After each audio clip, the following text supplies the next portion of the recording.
گرتووە. لە قۆناغی چوارەمی دابینکردنی شایستەی دارایی جوتیاران وەزارەتی بازرگانی عێراق 7 ملیار دیناری خەرج کردووە، بەڵام هێشتا سەدان جوتیار بێبەشە بن لە وەرگرتنی. لە کاتێکا کە جوتیاران سەرقاڵی بە بازاڕکردنی بەرهەمی دانەوێڵەی ساڵێکی ترن، وەزارەتی بازرگانی عێراقیش هەموو ڕوونکردنەوەیەکی میدیایی لە بەرپرسانی سایلۆکان قەدەغە کردووە لەسەر بابەتی شایستەی دارایی جوتیاران. دوای ساڵێک و 2 مانگ لە ڕادەستکردنی بەرهەمی دانەوێڵەیان هێشتا نزیکەی 1300 جوتیاری سنووری کەرکووک شایستەی دارایی بەرهەمی بە بازاڕکراوی ساڵی 2025یان وەرنەگرتووە. لە قۆناغی چوارەمی دابینکردنی شایستەی دارایی جوتیاران وەزارەتی بازرگانی عێراق بڕی 7 ملیار دیناری خەرج کردووە، بەڵام هێشتا سەدان جوتیار بێبەش دەبن لە وەرگرتنی ئەو بڕەپارەیە. قەرزاری ئەو پارە نەدانە زۆر بێزاری کردینە، هەر هیچ نەدراوە نەک برێ وەڵاو هابات. ئێستا 1300 دووەم سارەوا دێمەوە بەڕاستی، یعنی پارێ لۆری بدەین، پارێ دەڕاستە بدەین، پارێ سەمادەکە 1,250,000. ئێستا سێ تەن گەرم دەفرۆشین بە توزاری 3 تەن نیۆز دەکە پارێ تەنێکی میە.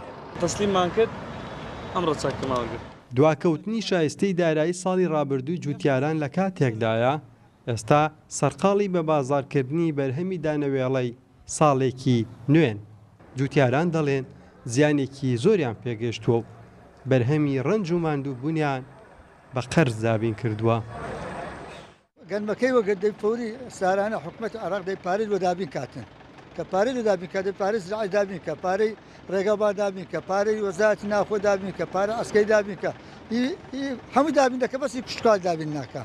دەکاتە پس هەر جارێ وەزبەک جارێ وەزبەک جارێ وەزبەک ئەوە دەکات. پارەکە گەنممان تەسلیم کرد، ئەو ئێستا ئەمڕۆ چەکەم وەرگرتنی ساڵی پار بڵین. ئەم ساڵیش ئێمەکو جەماعەت جوتیارانی ناحیەی شوان هەتا ئێستا بڵێن شوان زۆربەی زەویەکانی ئیتفایە، هەتا ئێستا نەگەڕێنراوەتەوە و تا ئێستا هیچ دیار نییە کەی خوتەمان بۆ کریاننا. لەسەر ئەو کێشە و گرفتانەی ڕوبەڕووی جوتیارانی سنووری کەرکووک دەبنەوە و هۆکاری دواکەوتنی دابەشکردنی شایستە داراییەکان بەسەر سەرجەم جوتیاراندا هەوڵماندا لەگەڵ بەرپرسانی سایلۆی کەرکووک کە سەر بە وەزارەتی بازرگانی عێراقن قسە بکەین، بەڵام ئەوان ڕەتیان کردەوە هیچ ڕوونکردنەوەیەک بۆ ڕاگەیاندن بدەن وتیان لەلایەن وەزارەتی بازرگانی عێراقەوە هەموو جۆرە لێدوانێکی میدیایان لێ قەدەغە کراوە. ساڵی 2025 کەرکووک دووەم پارێزگای عێراق بوو کە زۆرترین بەرهەمی دانەوێڵی ڕادستی سایلۆکان کرد کە بڕەکەی 550 تۆن بوو. شایستە دارایەکەی نزیکەی 40 ملیار دینار بوو کە بەری ڕەنج و ماندووبوونی نزیکەی 5,000 جوتیاری ناوچەکەیە. ئاسو ئەحماد، کورسات نیوز، کەرکووک. چەند ڕۆژێکە لە بەردەڕەش وەرزی کۆکردنەوەی بەرهەمی پەتاتە دەستی پێکردووە. بە پێی قسەی جوتیارانی نمونەی دەڤەرەکە بێت ئەم ساڵ بەهۆی بارانی زۆرەوە ڕێژەی پەتاتە کەمی کردووە. لەلایەکی ترەوە ئەم بەرهەمە بووەتە بەهۆی بژێوی هەزاران جوتیاری دەڤەرەکە و هەروەها دەرفەتی کاریشی بۆ ژمارەیەکی زۆر لە کرێکاران ڕەخساندووە. تەنانەت حکوومەتیش سوودی لەبینیوە و ئەم بەرهەمە ڕەوانەی دەرەوەی وڵاتەکات بە پێی ئاماری ڕسمی بەڕێوەبەرایەتی کشت و کاڵی بەردەڕەش ئەم ساڵ 5,000 دۆنم ڕووبەری پەتاتە کەمتر بووە. پێشبینیەکەن کە بەرهەمهێنانیشی کەمتر بوو بێت.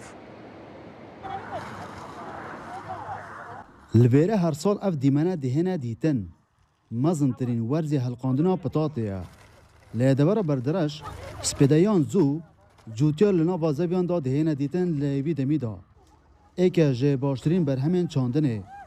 لێ ئەف ساڵە بەرهەم کێمتر لێ هاتیە. جوتیار باس لێ سەدەماوێ دکەن. پار وەکو سەعر ئەف ساڵ باشترە، بەس وەکو ئینتاز پارەکە باشتر بوو. ئەو ساڵە نعنی لەفحە لێدا و بارانیش گەلک هات تاسیر خۆی لێ کرد. ڕۆتینات کێم کەن نعنی ئەو کتاب و ئەو تشتۆ پیچە کاریکار فەلاح بنەوە هەر هەندەیە و وەکو مەصرف و ئەیا فەلاح گەلە خسار بێ بەس حکومەت چ ناکەت وەڵڵا بۆ فەلاح و کیمیاویش گەلە گران بوو ئەف ساڵە و مەصرف زێدەی حەد گران بووە. به هزارە خەلکێ دەبەرێ لەوان 10 ساڵên بوریدا berê xwedaya petatê deverek berhemdar û axka bipît hem cûtyar û hem jî kerêkar hikûmet mifayl li petatê dibînin. و دلیوین کاری پیدا بوینه. تقریبا سر مانگ شش و دست پیدا کرده بطاطا حتی خلاصی مانگنو الحمدلله معیشت کلی فقیر و جار لسریوات بری و دچید در چه زان کو پیماگاه هنو یان هری والله لقیم های استا ای کلیه لقمان های خلاصی کردیه بس فقیر چیزنیه مجبوره بید ایشکاری بخوی بکد ولو کیمش 10,000 زیترنیه. روبر چاندی پتات سال آبوری 25,000 دونم بو. لیاف ساله لگوری آمارین چاندنا بردرش 5,000 دونم کمتر لحاتیه و به هر تنکا چاندی 20 تن برهمه بو. افساله به تن 12 تنن. وەکو پەتات لە سنووری ما وساڵ بەراورد بە سای ڕابردوو کەمتر هاتێتە چاندن وەکو ڕوبەر نزیکەی لە دەوری 20,000 دۆنم ساڵی ڕابردوو لە دەوری 25,000 دۆنم هاتوو چاندن پێشبینی هاوتی پێشبین دەکەین سەروی 250,000 تەنمان هەبێت بۆ ئەم ساڵ لە بەرهەمی پەتاتە. نوکە پتاتا بردرش ایکه جه نافدارترین برهمین چاندن لسر آسه کردستان و عراقه او جه جبر جوانی و کوالیتی آویا بلند و افدانا وی به آباکا پاگج و سار. دویده مثال دا پتریا پارزگین عراق چاوری در کتنا پتاتا بردرش دیکن. روزانه لیورا ببی رنگی پتاتا دیت حلقاندن و دیت آماده کرن و ببی رنگی دیت روانه کرن بو پارزگین عراقه. بتنه داخوازی جوتیارن او که حکومت هاریکاریا جوتیار آن بکد. داکو او خسارت نبند دگلوی کاری. دلبرین غازی. کرسات نیوز. دشتاین بردرش. کردنەوەی دەواازەی سنووری ڕەبیعە کاریگەری ڕاستە و خۆی لەسەر بازرگانی و گۆڕەپانی میوەی زاخۆ دروست کردووە. خاوەن نووسنگەکانی هاوردەکردنی بەرهەمی خۆراک و نووسنگەکانی هاوردەکردنی میوە ناڕەزایەتی لەو باجە زۆرە دەرەبڕن کە لە دەواازەی ئیبراهیم خەلیل هەیە ئەڵێن دەیان هاوڵاتی و کۆمپانیا بێ ئیش و کار بوون بەهۆیەوە. دەریە سنووریە ڕەبیعە نووترین ململانیا بازرگانی دنابەرە هەرێما کوردستانی و حکوومەتە عێراقیدا. و بونا دەریە سنووریە ڕەبیعە کاریگەریان ڕاستەوخۆ لەسەر کۆمەلگاها بازرگانی و گۆڕەپانە زەرزەواتیە بازرگانیا زاخۆ دروستکردن. ji aliyekê ve xwedanê nivîsîngehên hewardekirina kelopelên ahên xwarinê û ji aliyekê dîtir ve xwedanê nivîsîngehên zerzewat û fêqî nerazîbûnan diyar dikin. Ev sahamaya fêqî bar bike 150 sartê de hebîn vê gavê hînşên sawir jî bikin 4-5 sartê de nîne. Ev fêqî tê tişt tirka Rabî'a ra çit bexda û aynen mal wê zivir bû zax û 50,000 dit bêgumerek. Her saraka bu matê 12,000 dolara em bajiş ma werdigirin. Em hemî ma betal. Şolê me nema em hêvî dikin hikûmeta me harîkar bit. Nîne kanê navxweyî. Evreka hemî zaxwe elwa zaxwe hemê bîst mişmişê tu me navxweyî nehatine. Dîjî têrakin. Şeş xwe bom hatibîne ev navxweyî hemê. Şeş li bi sundaqît xwe xadî me dê dimekê nadimekê. Nirxi çendê bu çawa bu seعرayî. Xudî seعرayî êku ribعekane, êku nîvane, êku 300 êku 400 bes nîne. Yêj derve çanê ser. Yêj derve duwa wê veye.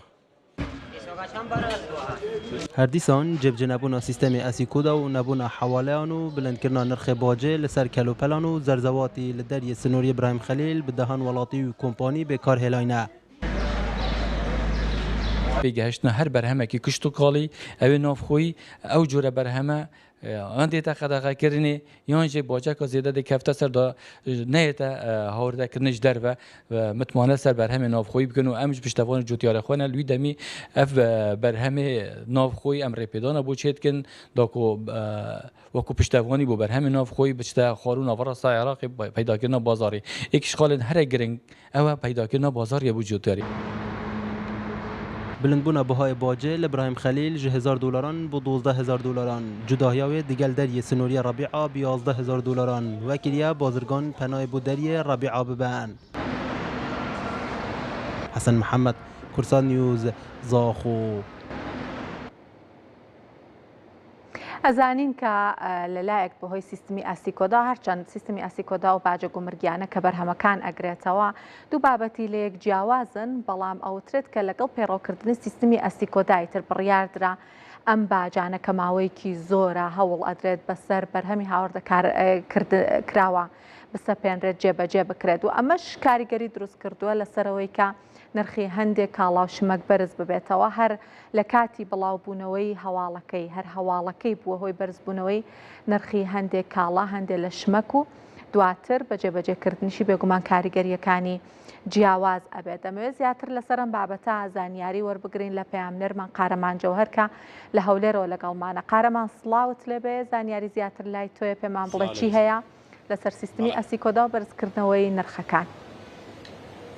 بەڵێ زریاوە خۆت باست کرد لەگەڵ بڵاوبوونەوەی هەواڵەکە بەشێک لە کاڵا و بەروبوومەکان بەتایبەت بەشێک لەو بازرگانانەی کە لە وڵاتانی بە نمونە تورکیا، ئێرانە، وڵاتی چینە، بەشێک لە وڵاتان کە کاڵا و تەنانەت خواردنی شاوردەی هەرێمی کوردستان دواتر بۆ عێراق ڕەوانەی دەکەن، ئەمانە کەمێک نرخەکانیان بەرزبوونەوەی بەخۆوە بینی، یعنی بە بەراورد بە پێشووتر.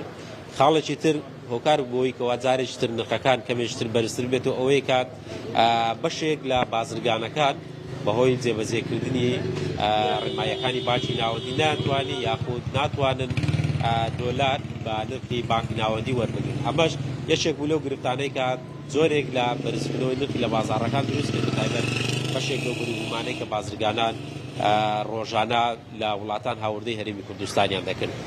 ئەوەی کە هەیە ئێستا ئەو ترسەی کە خاوەنکارەکان و تەنانەت هاوڵاتیش ئەوەیە کە جێبەجێکردنی ئەم بڕیارەیە، هەرچەندە لە هەرێمی کوردستان لە هەفتەی ڕابردوو حکوومەتی هەرێمی کوردستان لێژنەیەکی وزاری باڵای پێکێنا، لێژنەیەکی تریشێ بە هەماشەوە لێژنەیەکی فاعیل پێدەوترێت کات ژمارەیەک لە بریکاری وەزیر و بەڕێوەبەری گشتی و چاودێری دارایی و بەشێک لە لایەنە پەیوەنددارەکان ئەندامن تێیدا کە گفتوگۆ لەگەڵ حکوومەتی عێراق دەکەن بۆ ئەوەی کەوا جێبەجێکردنی ئەم بڕیارە نەبێتەوە کاری ئەوەی کەوا بەشێکی زۆری بازرگانان لە هەرێمی کوردستان ئەو کاڵانەی کە هاوردەی دەکەن نرخەکان ێزگار بەرز بکەنەوە یاخود سودمەند نەبن لە بڕیارەکانی باقی ناوەندی. بۆ نمونە لە پێشووتر ئەنی بەر لە دەنگۆی جێبەجێکردنی سیستەمی ئەسیکۆدا بەشێک لە کاڵاکان نرخەکانیان بە نمونە بە 10,000 دینار بێ، ئێستا نزیکەی 12,000 دینارە بۆ ئەم نرخەی کە هەبووە پێشووتر لە بازاڕەکان. ئەنی ترسی کاسبکارەکانەوەی کە جێبەجێکردنی بڕیارەکە یاخود نەگەیشتنە ئەنجامی ئەو وەفدانەی کە هەرێمی کوردستان بڕیار وایە لەگەڵ حکوومەتی عێراق گفتوگۆی لەسەر بکات سەبارەت بە جێبەجێکردن و ڕێکارەکانی سیستەمی ئەسیکۆدا، ئەمانە کاریگەری دەبێت لەسەر بازاڕەکان. هەرچەندە بازاڕەکان ئەنی کەمێک قەرەباڵغ دیارن، بەڵام بەشێک لە شوێنی کار و شوێنی فرۆشتنی بەشێک لە پێداویستەکان بە بەردەوامی بە چۆڵی دەبینرە بۆ پێی کە تا ئێستا کڕیارەکان و بەشێک لە فرۆشارەکانیش بەرچاویان تەواو ڕوونیە لەوەی کەوا نرخەکان بە شێوەیەک دەبێت بۆ پێی کە ئەو کاڵانەی کە لە هەرێمی کوردستان لە هەولێر هاوردە دەکرێن وەک لەو دیمەنانەی دواوە ئێمە دەبینن، هەرچەندە بڕیار وابوو قسەمان بۆ بکە، بەڵام ئەوەی کەوا التیزاماتی هەبوو شوێنەکەی جێهێشت. ئەو باسی لەوە کرد کە لە وڵاتانی ئێران و تورکیا کاڵاکان هاوردە دەکرێن، ئەمانە هۆکارن بۆەوەی کە جێبەجێکردنی بڕیارەکە هۆکار دەبێت بۆەوەی کەوا بازرگانەکە ناچار بێت نرخەکان بەرز بکاتەوە، چەندە ئێستا کەمێک لە نرخەکانیان بەرز کردوتەوە یاخود بەرز بۆتەوە،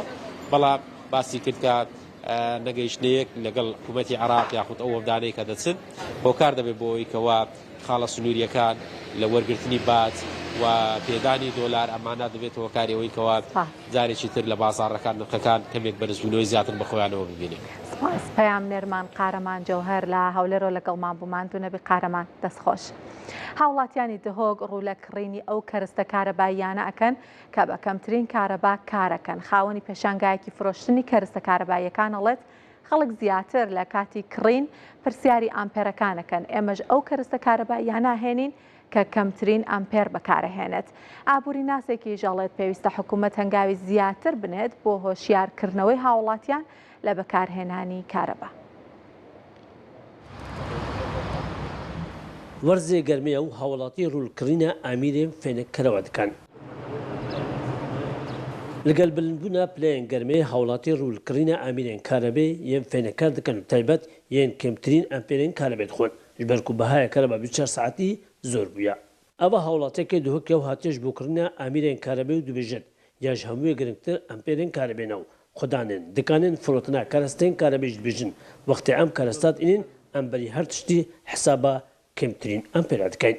ئازی چلێکی ئەم دشمە پشتاوی مادەی کا چ تشتە دەکڕم لەسەکمە پشتاوی لێسقاکێ پێوە دەستێک مکادە چەند کارە بێ خۆت استهلاکیوی چاوایە چاوانین ئەسان ئەوی و ساد دو کوردم وفتەی بگەهت ئەوە تشتە کادب كيرمه هيت كيرمه نهاد شنو درامون بازار سروي تشتايكم طبعا هر مشترياكي بيتن ده بسيار كاتن امبيريه يعني اول اخف نوي اول تشتي ما بيتن كم امبيري بيتن طبعا بعد 2 سال ام تشتي كم امبيري تنين بعد 2 سال ام خدشنا الدوله المعملات تشتي تنين انفرتر بيتن ده هولاتي ما بشكي وكي بيشن بوريوي سبك بيتن وكهربائي كم بيتن ده سبليتا كري انفرتر 6 ورقه وتايا عادي كريب 4 ورقه او الناس كدوك جيت بجد بيدفيا حكومت هندك بينغابا بافيجت جبو هشاركنا خلقيو سفكرنا باري اوري هولاتيان اف اميرين نيكوي سردمت بجيني ابيتين حكومت بيتن هوري كار بتدقال كومبانيا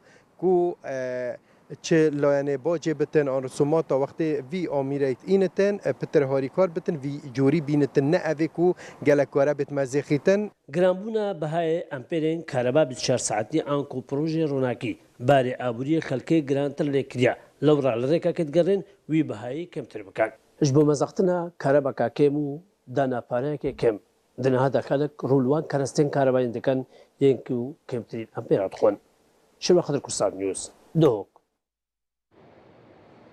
با بچینە لای بەهای دراوەکان و کانزاگران بەهاکان بێگومان ئەمڕۆ جوڵەی گەورەیان کردووە چه دراوەکان بە تایبەتی تمەن وە چه زێڕ و زی و نەوتیش لە کاریگەری ئەم هەواڵانەکە هەبوو بۆ لێکتێگەیشتنەکەی نێوان ئەمریکا و ئێران جاوردەکاری زیاترتان بۆ باسەکەم لێرەیە ئەمڕۆکە دیناریش هەندێک بەرامبەر بە دۆلار بەرزبوونەوەی بەخۆیەوە بینی $100 لە بازاڕەکانی هەرێمی کوردستان بە 154850 دینار مامەڵەی پێوەکرا هەرچەندە بارودۆخی عێراق بەهۆی ئەم جەنگەوە تەواو نالەبار بوو و تەواو کەوتبووە ژێر کاریگەری جەنگەکە و داخرانی گەروی هورمزەوە بەڵام هێشتا لە بەرچاوگرتنی قەبارەی ئەو زیانە کە بەر عێراق و بەرابووریەکەی کەوتبوو بەرداهاتەکانی بە تایبەتی کەوتبوو خۆراگریەکی باشی هەبوو دینار بەرامبەر بە دۆلار لە بارودۆخی ئەم جەنگەیە 100 پاوەند لە بازاڕەکانی هەرێمی کوردستان بە 202,000 دینار 100 یۆرۆ بە 176,000 دینار مامەڵەی پێوەکرا تمەن بەرزبوونەوەی زۆری تۆمار کرد ئەمڕۆکە $100 بە 16,250,000 تمەن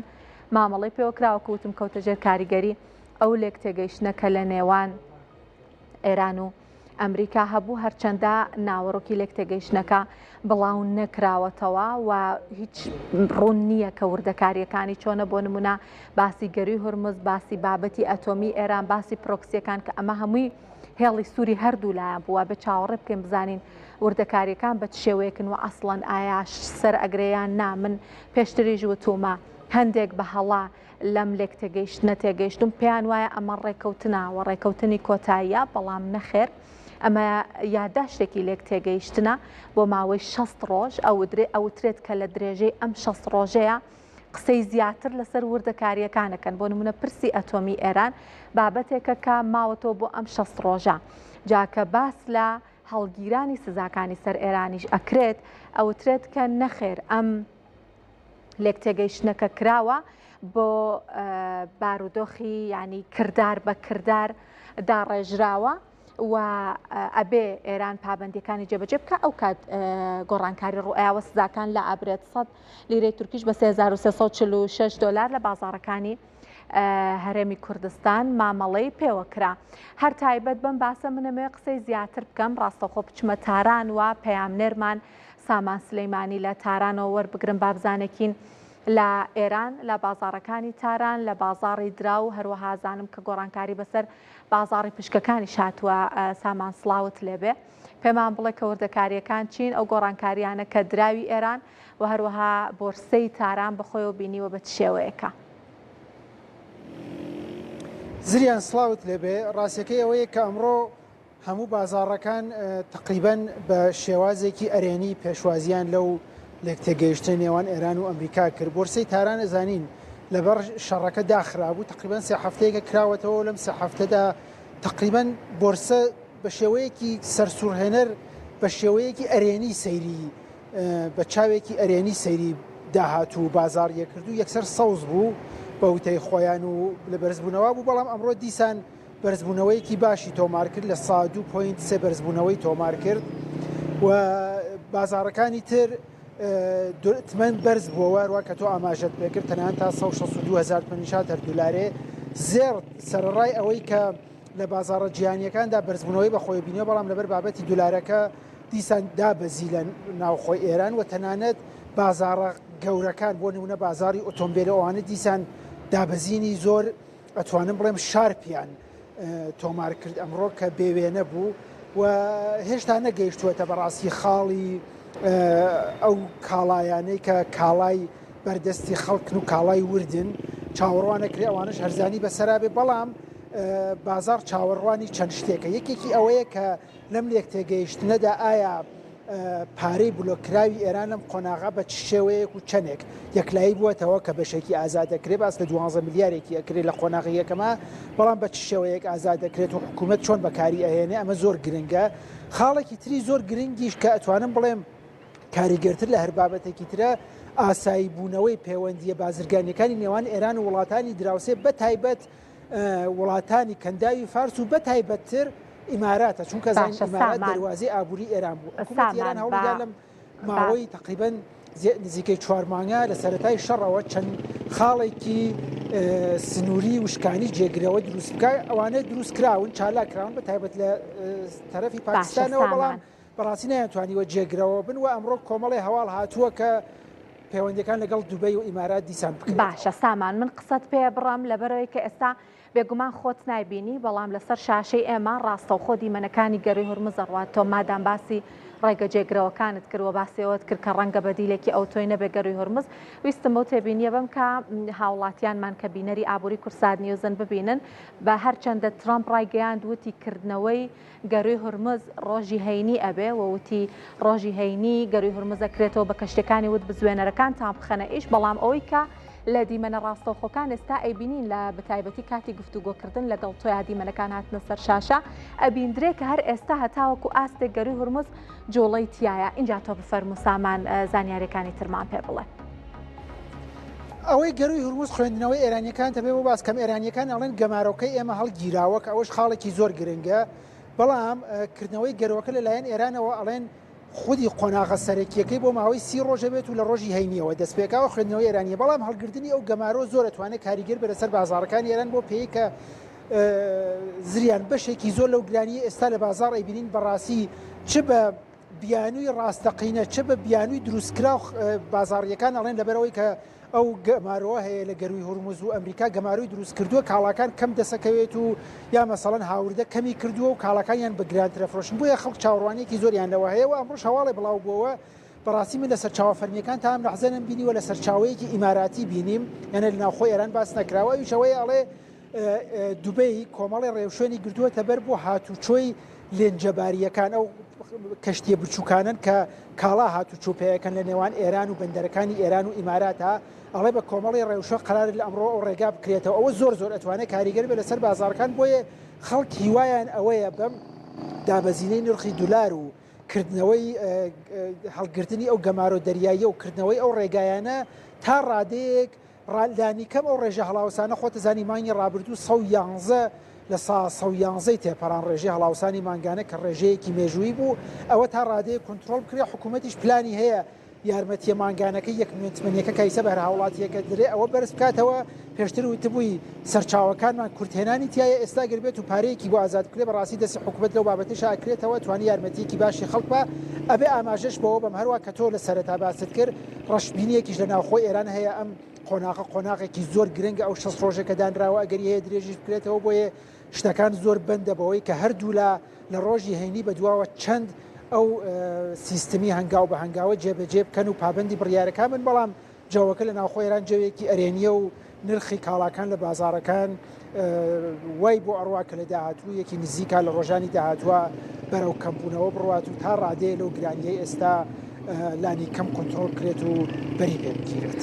سپاس پەیام نێرمان سامان سلەیمانی لە تارانەوە لەگەڵمان بوو ماندوو نەبی سامان دەستخۆش من لێرە درێژە بە نرخی کانزاگرانباکان لە بازاڕەکانی جیهانەیە وەکوتم جوڵی گەوریان بخۆیانەوە بینی ئەمڕۆکە لەژێر کاریگەری ئەو یاداشتی لێک تێگەیشتنەکە لە نێوان ئەمریکا و هەروەها ئێرانە هەبوو زێر بەرزبوونەوەی باشی تۆمار کرد ئەمڕۆکە هەواڵی تریش هەبوو هەواڵەکان و پێشبینیەکان بەرەو ئەو ئاراستەیە بوون کە هەموو بازاڕەکان دابەزین تۆمار بکەن بەڵام کاریگەری ئەم لێک تێگەیشتنە بێگومان گەورەتر بوو لەسەر بازاڕەکان لەبەرەوەی کە خۆمان گرنگی گەروی هورمزە زانین و ئەم داخرانی ئەم ڕێڕەوە گرنگە بۆ هۆی دروستبوونی پێشبینی بۆ هەڵاوسان لە داهاتوە و ئەمە بەردەوام زێڕیدا ئابزاند و نەوتی بەرزە کردو کە هەردوو بازاڕەکە ئەمڕۆ لەژێر کاریگەری ئەم هەواڵەیە گۆڕانکاری گەوریان بەسەرهات ئۆنسەیەک زەر لە بازاڕەکانی جیهان بە 4347 دلار مامەڵی پێوەکرا هەرچەندە پێشبینیەکرێتە تاوەکو کۆتایی ئەم ساڵ زێر 13 بەرز بێتەوە واتە 4750 دلار بۆ 5500 دلاریش بەخۆیەوە ببینێ بە بزین بارودۆخی جیۆپۆلیتیکی بە تایبەتی بەرەو چه ئاراستەیە گەڕوات کیلۆگرامێک زەر بە 1956 دلار مامەڵی پێوەکرا یەک لیرەی زێر بە 921 دلار بوو زێڕی ئایارە 18 و هەروەها 21 و 22 لە هەرێمی کوردستان بەرزبوونەوەیان بەخۆ بینی کە زێڕی ئایارە 18 بە 814,000 دینار 21 بە 949,000 دینار و زێڕی ئایارە 22 بە 995,000 دینار لە بازاڕەکانی هەرێمی کوردستان مامەڵەیان پێوەکرا با باسی زیو بکەین و دواتریژ نەوت کە بێگومان گرنگە هیچ کە نەوت بەم لێک تێگەیشتنە بەم یاداشتی لێک تێگەیشتنە خۆی جوڵەی کردووە دابەزینەکەی نەوتیش دیسانەوە جوڵەی بە بازاڕی زێر کردووە یەک ئۆنسە زیو لە بازاڕەکانی جیهان بۆ 71 دلار بەرز بووەتەوە 1 کیلۆگرام زیو بۆ 2283 دلار بەرز بووەتەوە و زیوی مەڕمەڕە و پاڵمی شەریەکە بە 2285 و 2290 دلار ئەمڕۆ لە هەرێمی کوردستان مامەڵەیان پێوەکرا با بچینە لای نەوت کە بەرزی و نزمیەکەی هیچ کە خۆی وەکو زێر کاریگەری لە هەواڵە سیاسیەکە وەرگرتووە بەڵام خۆشی جوڵەی بە بازاڕی زێڕ و لە ئاستێکی زۆرا زیویش کردووە نەوتی برند ئەمڕۆکە بۆ 82 دلار و 98 سنت دابەزیوە ئەمە سەرڕای ئەوەیە کە ڕاستە یاداشتی لێک تێگەیشتنەکە گەشتبینیەکی دروست کردووە بۆی کە ئەو هەڵاوسانە کە پێشبینی ئەکرا لە داهاتوە ڕوونەیات بەڵام ڕەشبینیەکی شەیە بۆی کە ئەم لێک تێگەیشتنە 60 ڕۆژە هێشتا ناوەرۆکەکەی ناڕوونە دیار نییە ئایا سامانی بلۆکراوی ئێران ئازاد ئەکرێت ئایا گەروی هورمز بەڕێوەبردنەکەی چی بەسەردێ ئەچێتەوە دۆخی جاران و ئەبێ بە ڕێڕەوێکی ئازادی کەشتیوانی یاخودنا باج ئەسەپێ لەو ڕێڕەوە و بابەتێکی تریش کە زۆر گرنگە ئەوەیە کە ئایا ئەم لێک تێگەیشتنا بێ بە ڕێکەوتنێکی هەتاهەتایی یاخودنا نۆتی تەکساسیش بە 80 دلار و 13 سنت مامەڵی پێوکرا و گازی سروشتیش بە 3 دلار و 8 سنت بوو لە بازاڕەکانی جیهان ئەمە کۆتا زانیاریمان بوو دەربارەی کانزا گرانبەهاکان لە بازاڕەکانی جیهان کە کەوتنە ژێر کاریگەری ڕێککەوتنەکەی یان باشتر بڵین لێک تێگەیشتنەکەی نێوان واشنگتن و تاران وەزارەتی دارایی عێراق داهات و خەرجی 4 مانگی ئەم ساڵی بڵاو کردەوە بە پێی داتاکان زیاتر لە 6 تریلیۆن دینار کورتێنانی هەبووە وەزارەتی دارایی ئەڵێت لەو 4 مانگەیە داهاتی نانەوتی 5 تریلیۆن دینار بووە کە ئاکاتە سەدا 16 کۆی داهاتی گشتی وەزارەتەکە لە وەرگرتنی داهاتی وەرگیراو لە هەرێم تەنها ئەو بڕی نووسیوە کە مانگی 4 وەریگرتووە کە 50 ملیار و 292 میلیۆن و 213 هزار دینار بووە هەروەها بەپێی داتاکە خەرجی هەرێم لە کۆی خەرجیەکانی عێراق لەو 4 مانگەیە سەدا 11 بووە.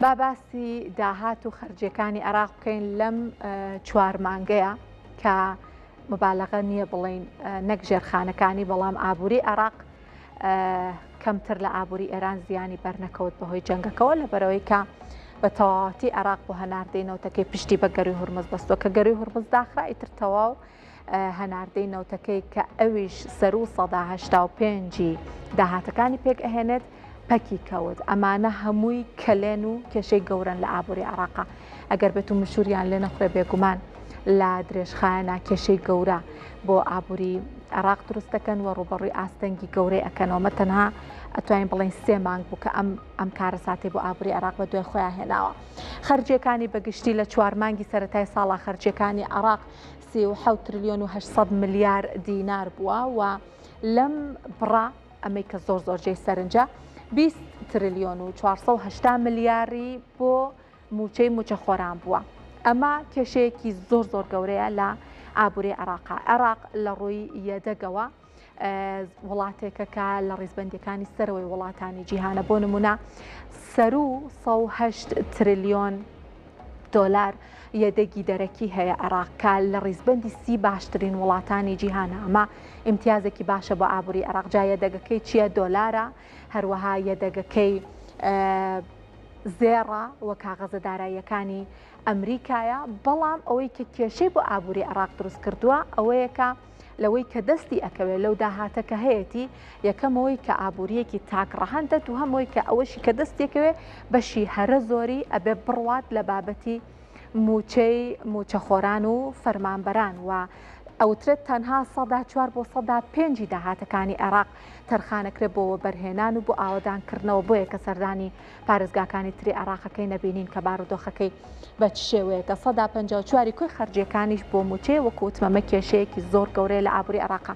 با بچینە لای داتاکانی تر ئەوەی کە زۆر گرنگە کە منەمە لێرەیە بە دەرفەت ێزانم ئاماژەی پێ بکەمەوەیە کە عێراق 174 تۆن یەدەگی زێڕی هەیە، واتە لە ڕیزبەندی وڵاتانی جیهانە 28مین وڵاتە بە تەقریبی وە سێم وڵاتی عەرەبیشە لە ڕووی یەدەگی زێڕەوە. ژێرخانی باشی هەیە، یەدەگی باشی هەیە، بەڵام کێشەکە کێشەی بەڕێوەبردنەوە، کێشەکە کێشەی سیستمی دارایی و ئابووری عێراقە. داهاتەکەی لەم 4 مانگەیە 31 تریلیۆن و 100 ملیار دینار بووە کە لەم داهات و خەرجیانە کە هەی بووە 6 تریلیۆن دینار، نزیکە 7 تریلیۆن دیناری، 6 تریلیۆن و 670 ملیار دیناری کورتێنانی هەبووە. داهاتی نەوتی عێراق داهاتەکە لە 31 تریلیۆنی 26 تریلیۆنی تەنها داهاتی نەوتی بووە و داهاتی نانۆتیەکەی 5 تریلیۆن دینار بووە. داهاتی نانۆتیەکەی چییە؟ تەنها باج و گومرگ و بابەتی ئالەم شێوەیە. ئەتوانین بڵین هیچ ژێرخانێکی پیشەسازی نییە کە عێراق پشت بە نەوت نەبەستێ، پشت بە گیرفانی خەڵک نەبەستێ، پشت بە گیرفانی هاوڵاتیان نەبەستێ و بتوانێت داهاتە نانۆتیەکەی بەرز بکاتەوە. 184 داهاتی گشتی عێراقیش نەوتە وەکو باسم کرد بەردەوام 185 نەوتە لە بەرەوەی کە ژێرخانەکەی بە هیچ شێوەیەک و بەرهێنانی تیانەکراوەی دەستێکەوە بە بیا بە موچەخۆران. با بچینە لای داتاکانی تر و زانیاریەکانی تر هەر لەم بارەیەوە ئەوەی کە هەمانە خەرجی هەرێمی کوردستانە، ئەمەش خۆی لە جێ خۆیەوە کارە ساتێکی ترە.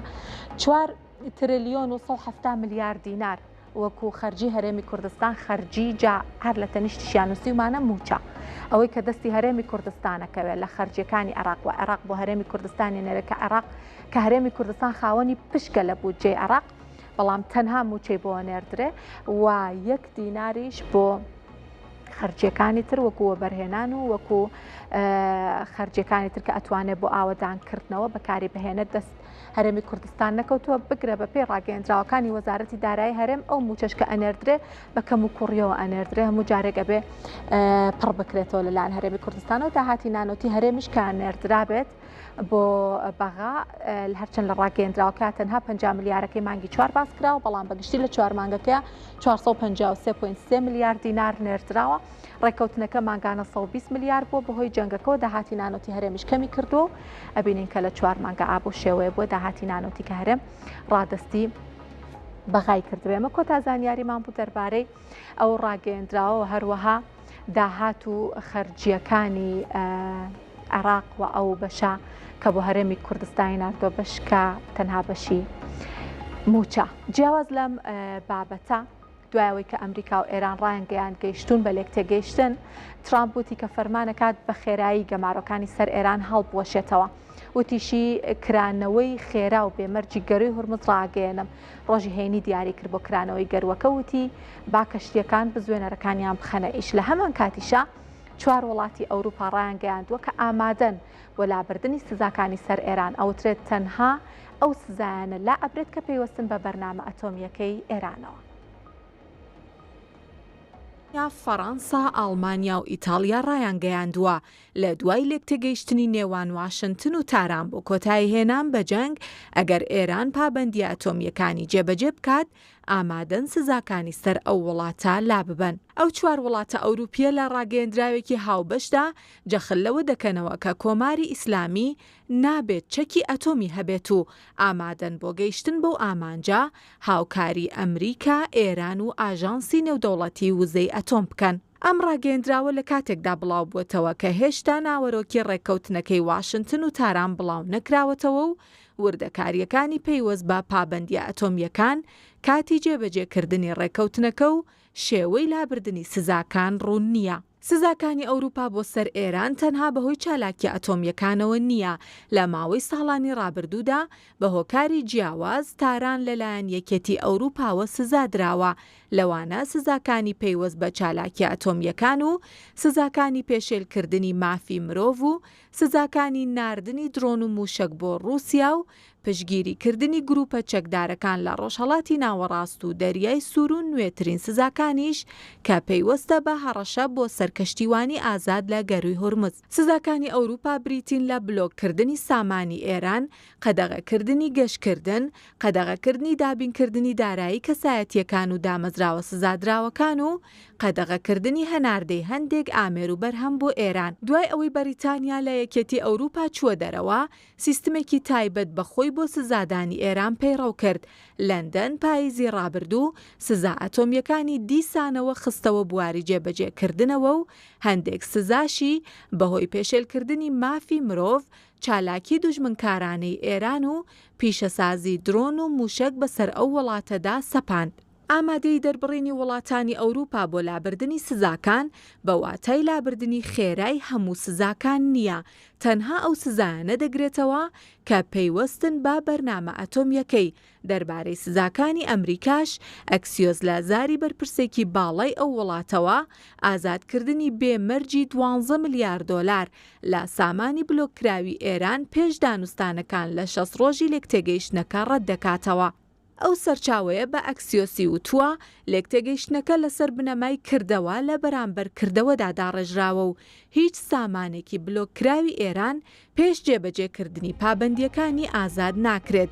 جەختیشی کردەوە ئازادکردنی سامانی بلۆکراوی ئێران پەیوەستە بە ئاستی پابەندبوونی تاران با لێکتێگەیشتنەکەوە.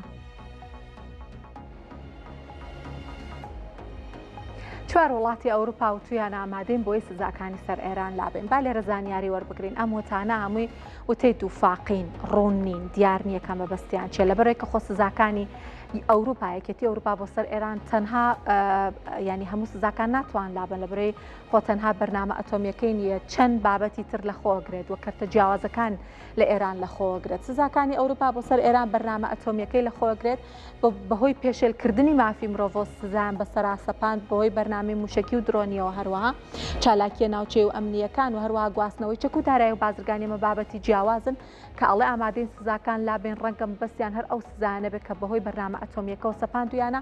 با بچین لای زانیاریەکانی تر هەرچەند خۆشیان ئەڵێنە بێ ئێران هەنگاوەکان و پابەندیەکانی بسەلمێنێت لەم ڕێکەوتنیان لەم لێکتێگەیشتنا، اینجا ئەمە سزاکان لابێن، بۆیان پێناچێونە بە خێرایی جێبەجێ بکرێت. ئامانجی سزا ئەتۆمیەکان یەکێتی ئەوروپا و ئەوروپا بۆ سەر ئێران ئەوە بووە یەکەمیانەوەی کە ڕێگر بن لەوەی ئێران دەستی بە چەکی ئەتۆم بگاوە. چاکە پێشەم سزایانە ئێران 3 بۆ 4 مانگی ئەویست بۆی دەستی بە چەکی ئەتۆم بگا. لە دوای ئەوە کە ئەم سزایانە سەپێنراوە ڕێکەوتنی ئەتۆمی کراوتیان ساڵانێکی زۆر 10 بۆ 15 ساڵ دوورکەوتەوە لە دروستکردنی چەکی ئەتۆم. گواستنەوەی تەکنەلۆژیای هەستیار بابەتێکی تر بوو لە ڕێگەم سزایانەوە ڕێگر بوون لەوەی کە ئەو تەکنەلۆژیانە کە دوو بەکاربردنیان هەیە، چ بەکاربردنی تەکنەلۆژیکی و چ بەکاربردنی چەک، ئەوانیان مەمنوع کرد و قەدەغەیان کرد لە ئێران. دابینکردنی دارایی بابەتێکی تر بوو کە ئێران نەتوانێت بۆ ئامانجەکانی خۆی بەکاری بهێنێت و توانای پیتاندنی یۆرانیۆمی ئێرانیشیان بە تەواوەتی لاواز کرد. با بچینە لای داتاکانی تر ئەم توانای پیتاندنی یۆرانیۆمەشیان بەوە لاواز کرد کە هەم ژمارەی سانتریفیژەکان هەم ڕێژەی پیتاندنی یۆرانیۆمەکەیان کەم کردەوە. ئەوانە کە سزادران لە ئێران بانکەکان بوون، هەروەها کەرتی بازرگانی ئەو وڵاتە بوو بە تەواوەتی ئاستەنگی تێکەوە، چ لە ڕووی بازرگانی دەریاوانیەوە چ لە ڕووی گواستنەوەی پارەوە. ئێران بە تەواوەتی لە سیستمی بانکی جیهانی لە سویفت دابڕا. تەکنەلۆژیا بۆ ئەو وڵاتە هەناردەی تەکنەلۆژیا ئاستەنگی بۆ دروست بوو، کەرتی گواستنەوە و هەروەها ژمارەیەکی زۆر لە کەسایەتیەکان و لە دامەزراوەکان سزایان بەسەرا سەپێنراوە ڕوبەڕووی کێشەبوونەوە بە تایبەتی لە مامەڵە نێودەوڵەتیەکانە. ئەوەی کە سزاکان پەیوەست بە کەرتی وزەی ئێران بوو بەسەر وڵاتیە سەپێنرا قەدەغەی هەناردەی نەوتی ئێران بوو هەرچەند ئێران توانی بە شێوەکانی خۆی بەداشکاندن بۆ نەوتەکەی بە بەکارهێنانی کەشتە تارماییەکان لەمەلە ئاستێکی زۆرا دەربازی ببێت قەدەغەی هاوردەی بەرهەمە نەوتیەکان بیمەی نەوت هەڵگرەکان و هەروەها خزمەتگوزاری دارایی هەناردەی نەوتیش لەو بابەتانە بوون کە لە کەرتی نەوتی ئێران کەوتنە ژێر سزای وڵاتانی ئەوروپا. سزای کەرتی بانکی و دارایی سێ بانکی سەرەکی لە ئێران کەوتنە ژێر سزاکان بانکی ملی، ملەت و بانکی ناوەندی و دابڕانی ئەم بانکانە لە سیستمی دارایی جیهانی وە سویفت بلۆکردنی سامانەکان لە دەرەوەی وڵات و هەروەها گواستنەوەی پارەشەی ئەم بانکانە لەگەڵ وڵاتان لەگەڵ بانکەکانی تر بە تەواوەتی سنووردار و ئەتوانین بڵێن کە قەدەغە کرا. با بچینە لای زانیاریەکانی تر هەر لەم بارەیەوە بزانین چیمان هەیە. بازرگانی ئەوروپا و ئێرانیش ئەگەر بمانێت پێش سزاکان و دوای سزاکان بەراوردێک بکەین. ساڵی 2011 30 ملیار یۆرۆ ئێران بازرگانی هەبووە لەگەڵ ئەوروپا،